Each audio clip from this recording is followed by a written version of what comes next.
Jadi ada proses pelaksanaan di negara ini yang tidak sinkron dengan prinsip-prinsip yang sudah diletakkan oleh founding father dan para ulama. Sangat betul. Gitu.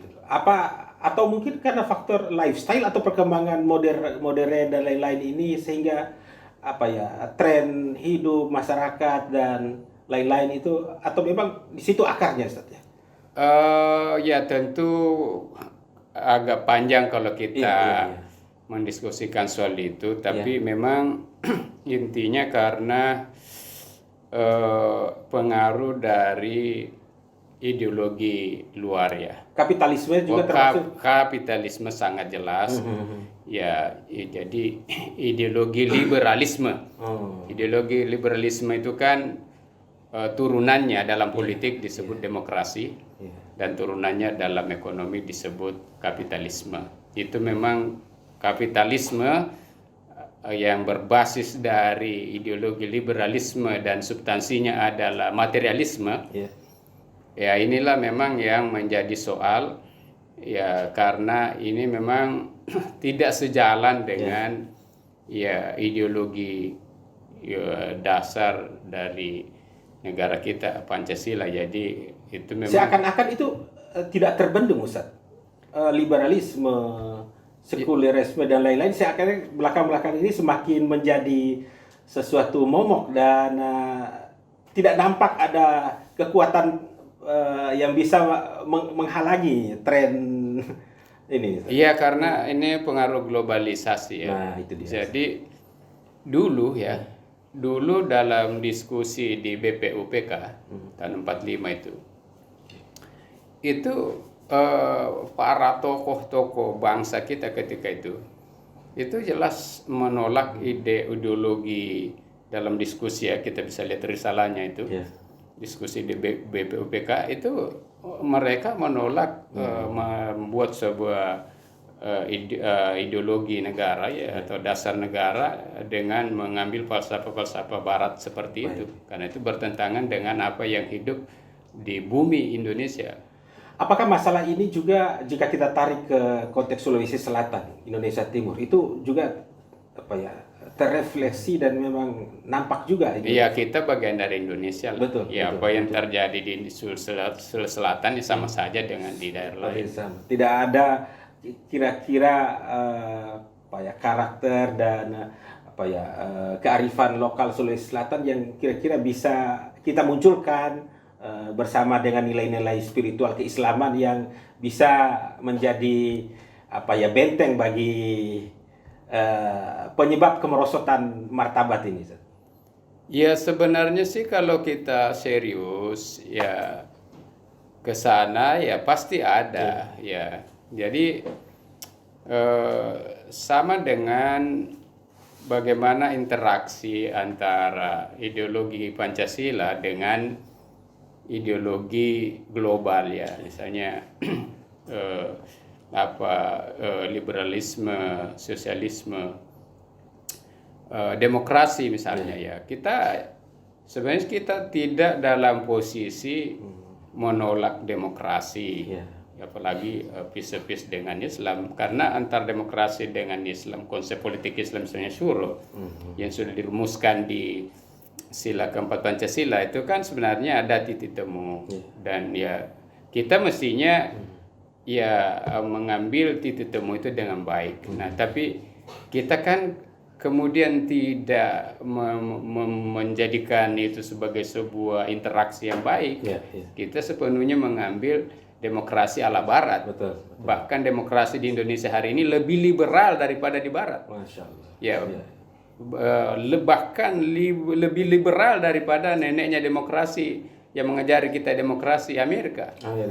Ya, kalau Barat ya misalnya contoh ya, kalau di Barat demokrasi itu terbatas karena hampir semua negara di Eropa itu semuanya itu masih ada raja, ya, yang mengendalikan. Tidak mutlak itu suara rakyat di sana, masih ada raja yang juga seringkali diberikan kewenangan untuk mengendalikan situasi politik. Nah, misalnya dalam pemilihan gubernur, wali kota dan sebagainya. Nah, Amerika sendiri juga dalam hal pemilihan presiden kita lebih liberal daripada Amerika.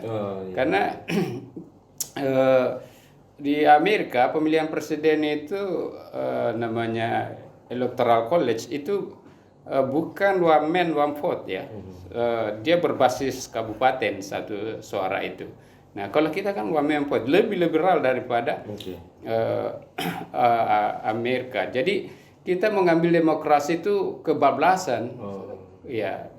Nah, padahal semestinya kita mendialogkan dengan syuro yang menjadi konsep pada konsep politik kita di sila keempat Pancasila misalnya. Nah, begitu juga dalam kapitalisme ya. Kita benar-benar mengambil kapitalisme ini ya persis kapitalisme yang ada di barat sana, sehingga melahirkan kesenjangan yang sangat-sangat luar biasa. Nah, kaitannya dengan misalnya kekayaan lokal ya, budaya-budaya lokal. Ya kita sebenarnya kalau misalnya bicara demokrasi itu Sulawesi Selatan ini ya, saya pernah membaca sebuah buku ya, hasil penelitian. Ternyata kerajaan yang paling demokratis dari semua kerajaan yang pernah ada di Indonesia ini itu adalah kerajaan Wajo ya. Ya memang bukan dari kerajaan yang paling besar Goa, Bone dan Luwu ya, tapi ternyata itu kerajaan Wajo. Jadi kerajaan Wajo itu adalah kerajaan yang sangat demokratis. Raja Wajo itu tidak memiliki kekuasaan mutlak, tapi dia punya semacam DPR yang berbasis daerah-daerah, misalnya kecamatan-kecamatan itu semua membentuk sebuah wadah kurang lebih seperti DPR yang bisa memberikan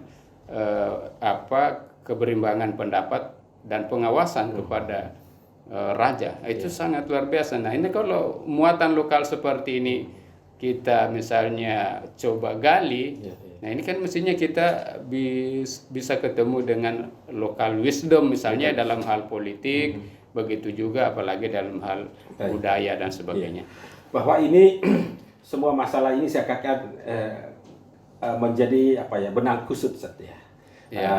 Kira-kira dari mana akan dilerai dan lain-lainnya ini. Tapi bagi Hidayatullah tentunya dengan menetapkan tema ini tentunya sudah menemukan akar dan dari mana memulai ini.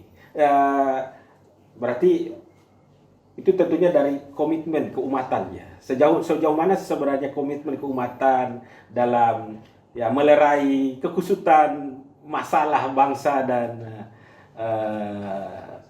umat kita ini di Indonesia dalam bingkai kehidayatullahan.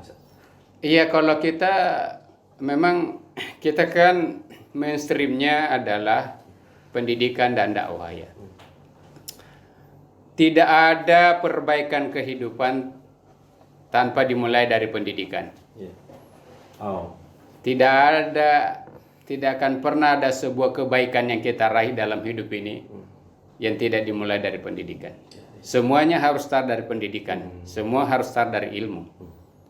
Nah, dan orang yang sudah mempunyai ilmu, ya, atau orang misalnya yang sudah beriman, itu harus juga menularkan itu kepada orang lain. Ya, itu melalui pendidikan lagi juga atau melalui dakwah. Nah, dari sini kita start. Nah, jadi kita sebagai sebuah lembaga pendidikan dan dakwah, atau semua lembaga pendidikan dan dakwah yang lain ya, ormas-ormas Islam, ya mereka inilah ujung tombak dari perbaikan umat sekaligus perbaikan bangsa. Nah, itu jadi kita sudah on the right track ya. Kita sudah berada pada jalan benar. Jadi ormas-ormas Islam ini, ya pesantren-pesantren, ya ini mereka sudah berada pada jalan yang benar. Hanya saja yang lebih dituntut adalah bagaimana mereka itu lebih ekspansif. Ya, bagaimana seorang santri itu tidak hanya bisa terus-menerus mengutip ayat dan hadis dalam diskusinya atau dalam ceramahnya. Hanya surga dan neraka. Ya, atau surga neraka atau dalam interaksinya dengan masyarakat. Tapi bagaimana mengelaborasi itu dalam segala aspek kehidupannya. Salah satunya adalah di bidang politik misalnya. Nah, jadi itu tuntutan dari seorang santri. Ya, dia pada dirinya sudah benar. Ya, tapi bagaimana dalam hal tuntutan dakwah, dalam hal tuntutan berinteraksi dengan masyarakat. Ya, litakunu syuhada 'alan nas itu tadi. Bagaimana dia hadir ya sebagai saksi di tengah masyarakat kalau wacananya tidak nyambung dengan wacana masyarakat. Nah, jadi ini tuntutannya dari seorang santri. Nah, begitu juga dengan ormas. Ormas seperti Hidayatullah dan juga ormas Islam lainnya, tuntutannya adalah jangan hanya sibuk dengan urusan internal pendidikan dan dakwah. Ya, kita harus cemburu kepada para ulama pendiri bangsa ini. Yang walaupun mereka adalah ulama besar, tapi ternyata bisa merumuskan dasar negara yang sangat islami. Ya, diskusi dengan sangat baik seimbang dengan orang-orang sekuler, ya, katakanlah yang berpendidikan barat yang tidak mengerti Islam, mereka bisa diskusi dengan sangat baik seimbang sehingga melahirkan misalnya jalan tengah seperti Pancasila. Apa ini sudah menjadi diskusi di Hidayatullah, Ustaz? Oh, sangat. Ya, karena buktinya yang kita selama ini kenal Hidayatullah ya, untuk yang bergelut di politik ya, kalau di Sulawesi Selatan hanya Ustadz Abdul Aziz Kahar Muzakar. Apakah memang ini apa ya? Jangan sampai ini terputus ininya. Apakah memang santrinya sudah ada dibekali dan dimotivasi untuk juga mengelaborasi nilai-nilai tarbiyah yang selama ini mereka peroleh lewat pelajar-pelajar di pesantren dengan bidang-bidang yang aplikatif seperti politik, ekonomi dan lain-lain itu. Iya, kalau sebagai sebuah wacana, sebagai sebuah wawasan pemikiran, tentu semua santri Hidayatullah sudah kita arahkan ke sana ya. Nah, tapi kalau untuk berpolitik praktis itu lain lagi, betul. Itu dua hal yang berbeda. Jadi berpolitik praktis ini kan harus ada modal sosial, ada sosial kapital. Kita tidak bisa menjadi politisi atau terjun ke politik praktis, misalnya caleg, apalagi calon pilkada. Itu kita tidak bisa terjun bebas tanpa ada sosial kapital. Harus ada modal sosial kita yang menjadi variabel penting untuk kita bisa terpilih. Terpilih atau tidak itu urusan belakangan, tapi tidak boleh kosongan kita turun ke situ. Betul. Nah, itu yang memang masih kurang ya. Saya ya kenapa saya terjun ke politik selama ini, di samping karena tadi ada wawasan orientasi seperti itu, juga adalah karena memang ya secara relatif saya punya modal sosial. Modal sosial saya itu kira-kira paling tidak dari 3 hal lah. Ada background orang tua yang punya sosial kapital yang ada di Sulawesi Selatan. Saya berbackground aktivis Islam sebelum Hidayatullah juga HMI. Dan juga pun sekian lama saya sudah berdakwah melalui jaringan pesantren dan aktivitas politik Islam di Sulawesi Selatan. Kira-kira itu ada modal sosial saya seperti itu. Berarti kira-kira ini ada bocoran mungkin nanti akan apa yang menjadi hasil dan rekomendasi dari Munas, bahwa Hidayatullah memahami keadaan bangsa kita dengan sejumlah apa yang sudah dipaparkan. Kemudian Ustadz juga sudah memaparkan bagaimana langkah-langkah yang akan dilakukan Hidayatullah. Berarti jika dikaitkan dengan tema meneguhkan komitmen keumatan, tentunya akan ada sebuah rekomendasi dan langkah-langkah yang jika pun bisa dirinci, kira-kira gambaran Hidayatullah untuk kepengurusan 5 tahun ke depan akan nampak seperti bagaimana, Ustaz? Pergerakan, mungkin ada sesuatu yang baru atau apa kira-kira? Iya, saya kira insya Allah ya, kita mulai dari perombakan struktur ya, atau perbaikan struktur organisasi ya. Ini memang akan kita buat suatu struktur organisasi yang bisa menjawab tantangan dari bagaimana problematika keumatan dan kebangsaan. Salah satu misalnya salah satu yang saya bisa sebut dari bocoran ini, Ustaz, bocoran perubahan ini. Iya. Di struktur DPP nanti ini insya Allah kita akan bikin suatu departemen baru. Masya Allah. Namanya Departemen Rumah Al-Quran. Wah. Ya, Kenapa, Ustaz? Karena kita ingin mengquranisasi masyarakat. Masya Allah. Ya, melalui Rumah Al-Quran. Selama ini Al-Quran ini disosialisasi ke masyarakat itu, di samping jalur ceramah tentu para ulama, para ustadz, itu juga apa yang kita sebut dengan TPA ya. Ya, selama ini dikenal dengan TPA. Ya, TPA itu isinya apa? Anak kecil ya. TPA itu kan ya, yang datang ke TPA itu kan anak kecil. Hanya anak-anak. Ya, anak-anak kan. Belajar alibah. Kata ikra 1 sampai 6. Nah, kita ingin merubah itu. Kita ingin merubah paradigma ini. Kita mau membuat Rumah Al-Quran lebih luas program dan kegiatannya. Ya, Rumah Al-Quran itu dari segi umur mulai dari balita sampai kakek nenek. Itu diharapkan datang ke sana. Ada yang belajar alibah. Ada yang belajar tajwid. Sudah itu ada yang belajar terjemahan Al-Quran. Sudah itu meningkat ada yang menghafal Al-Quran ya, dari satu surah ke surah lain. Dari satu juz ke berapa juz. Kemudian ada yang belajar tafsir. Ada yang belajar fikih dan lain sebagainya. Jadi kita benar-benar ingin membawa Al-Quran di tengah masyarakat itu. Itu dalam seluruh aspek dari bagaimana kita berquran itu. Dan dari semua umur. Nah, dan ini kita sudah lakukan di uji coba dalam 5 tahun ini. Alhamdulillah sudah berjalan baik. Dan di Jakarta sekarang ini kita sudah punya 135 rumah Al-Quran. Di Sulawesi Selatan, Ustaz? Saya belum tahu jumlahnya. Kalau afwan nih, saya tidak sempat mengkonfirmasi ke Ketua PW.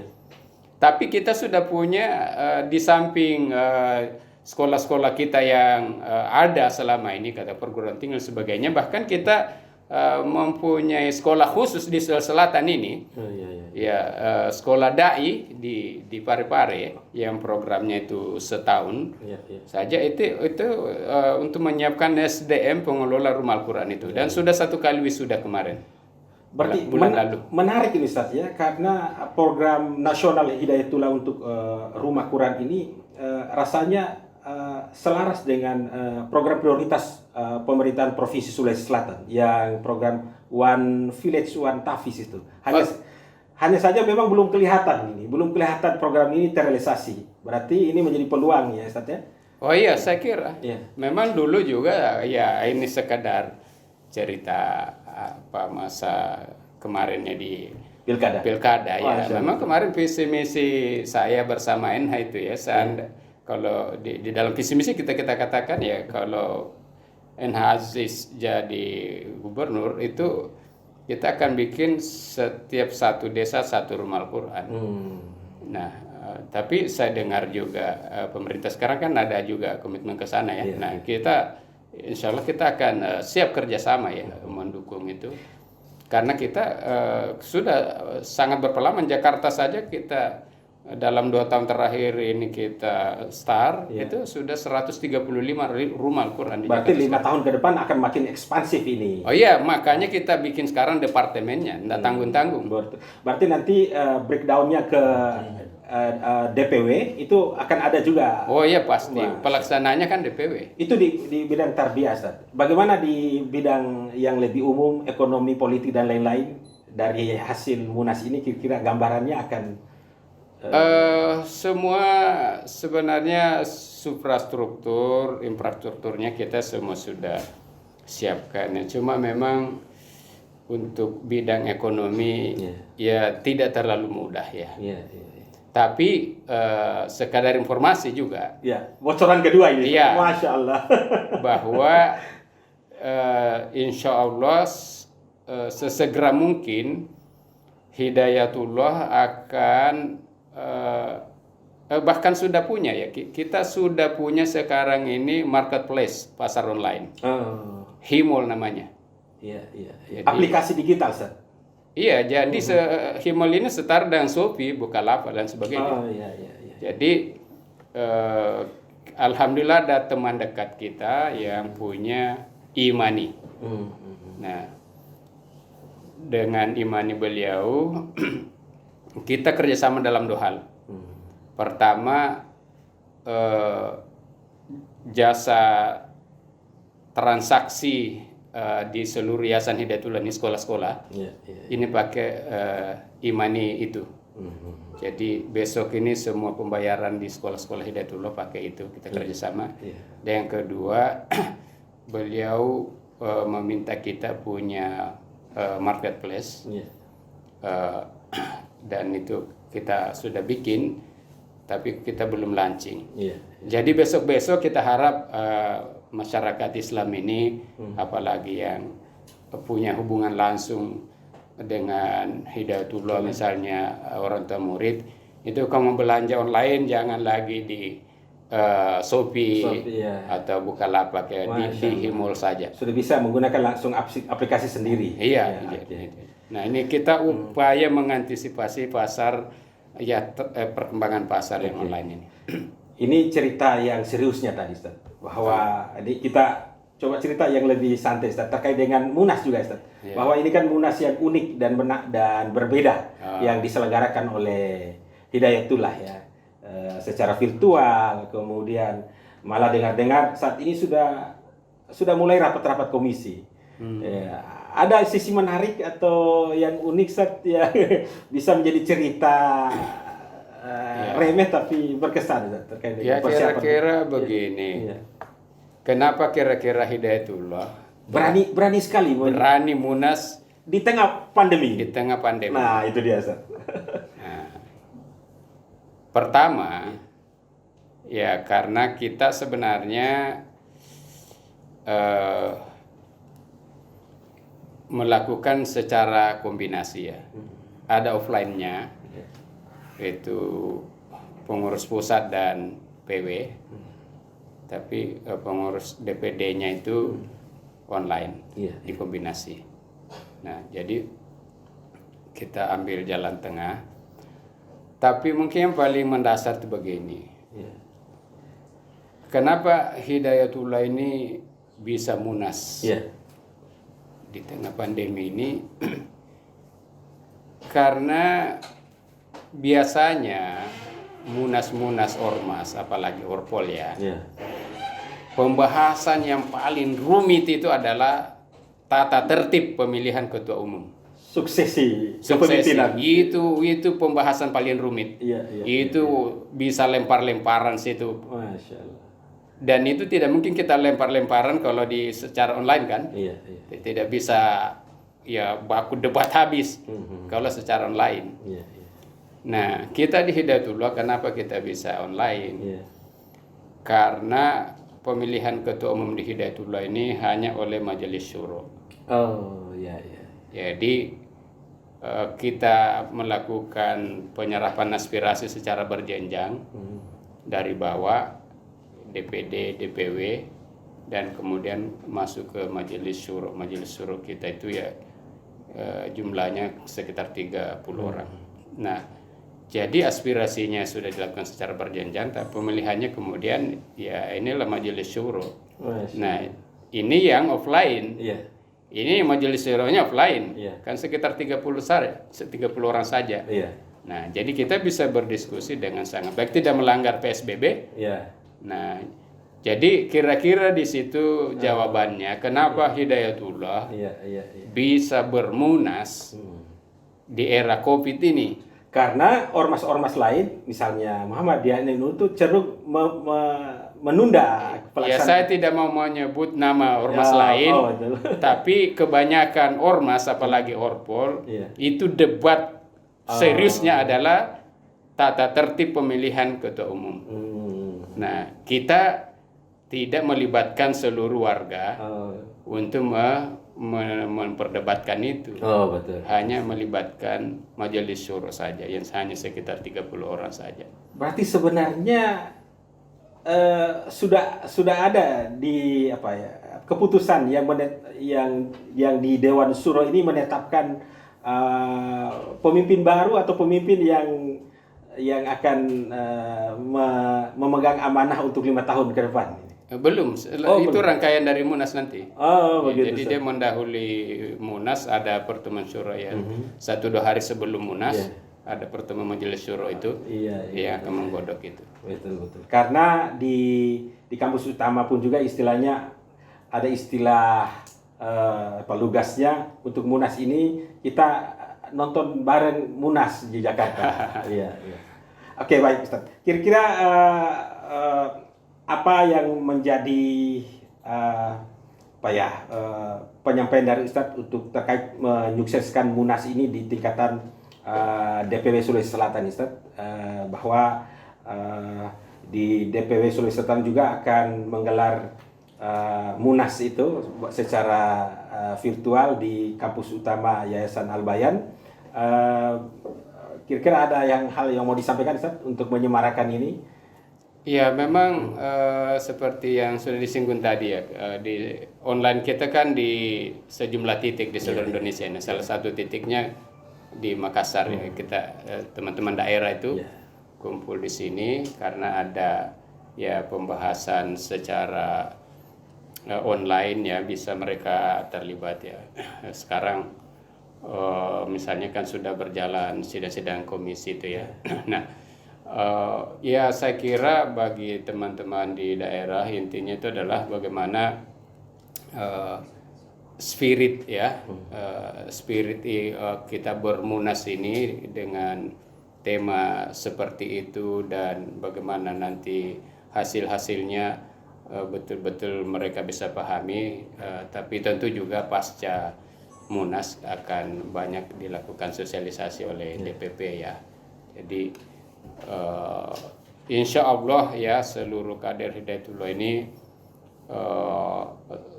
selalu siap ya menerima perubahan-perubahan, bahkan selalu mendorong perubahan itu. Dan kita memang tantangannya adalah menghadapi dinamika perubahan yang sangat cepat. Nah, makanya juga ke depan ini di DPP kita akan mulai memasukkan generasi milenial menjadi pengurus DPP. Berarti sudah 3 bocoran ini. Alhamdulillah podcastnya Al-Bayan Media Corp ini dapat bocoran dari Munas ini.